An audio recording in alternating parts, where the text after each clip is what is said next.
Ouais. Et Olivier, Le pitch, alors, pitch. en fait, on est en 1642, donc époque où vivait le peintre Rembrandt, et il va se trouver devant un dilemme.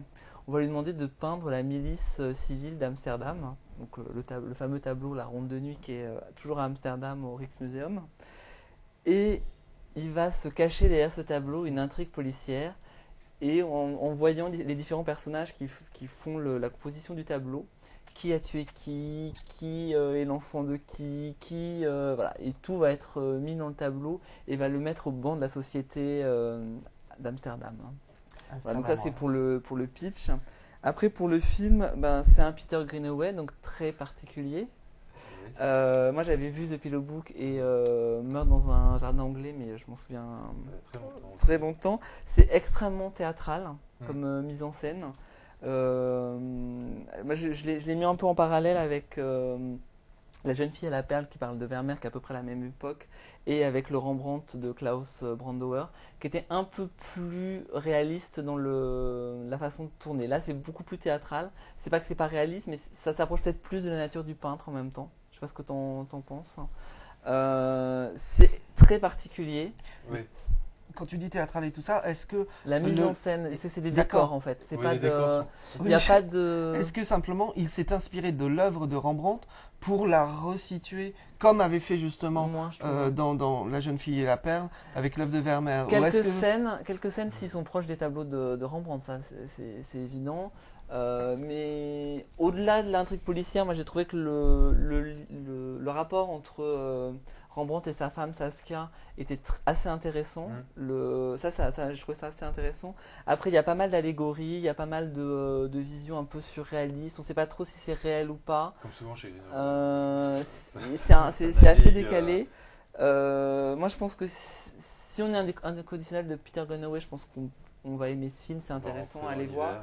Pour les autres, il faut vraiment rentrer dans l'univers et je pense que c'est pas gagné. Et Non, parce que c'est très bavard. c'est très bavard, très interrogatif sur l'époque, sur ce que signifiait de faire une milice à Amsterdam qui était à l'époque sous domination espagnole. Enfin, il y a pas mal de points d'interrogation là-dessus. Si on connaît pas l'histoire, je pense qu'on est complètement largué.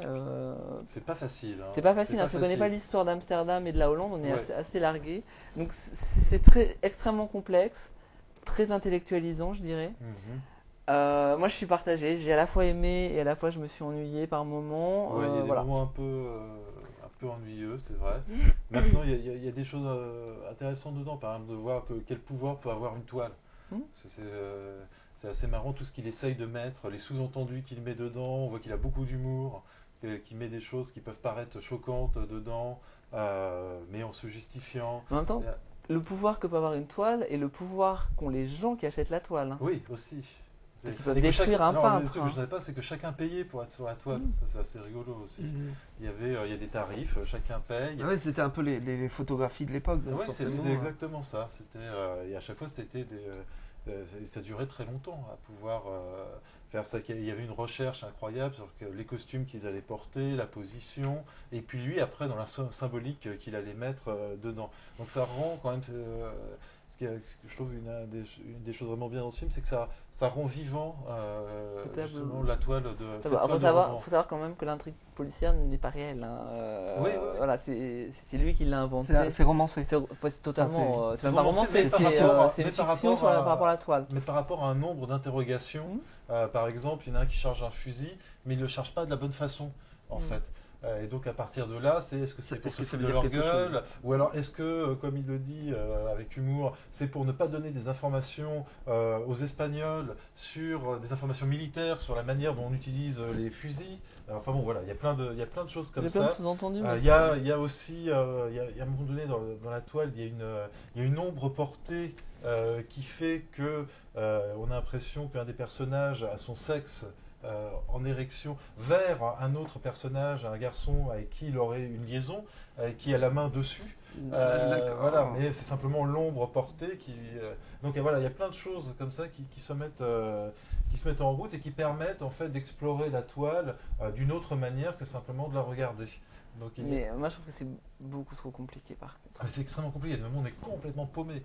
Il y a des moments où on se perd vite dans l'intrigue et c'est dommage. C'est dommage. Sur les films qui parlent de tableaux, il y avait le film avec Testu, Ce que mes yeux ont vu, qui était beaucoup moins nébuleux, beaucoup plus explicatif sur les tableaux de Watteau. La jeune fille et la perle aussi assez narratif, c'est romancé aussi, mais c'est assez explicatif. Il y a d'autres films sur Rembrandt, donc celui avec Joss Mayer qui est beaucoup plus explicatif. Là, il y avait Les fantômes de Goya aussi.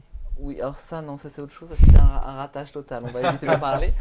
Non mais voilà, donc le film il alterne entre des moments qui vont être un petit peu ennuyeux, comme ça, très bavards, où on va être un peu paumé dans l'histoire, puis des moments de fulgurance où tout d'un coup il y a des choses assez jolies qui sortent, il y a des concepts, il y a des... Voilà. C'est donc... Et ça donne quoi au bout du compte au niveau des notes? Ça donne 2G. 2G, moi, oui, voilà. mais... Parce que... J'aurais aimé, parce que moi je suis fan de Rembrandt, c'est un peintre que j'aime beaucoup, mais j'ai du mal. Puis j'aime bien Greenaway, voilà, mais... bon. 2G. Enfin, voilà, donc 2G. D'accord. Voilà.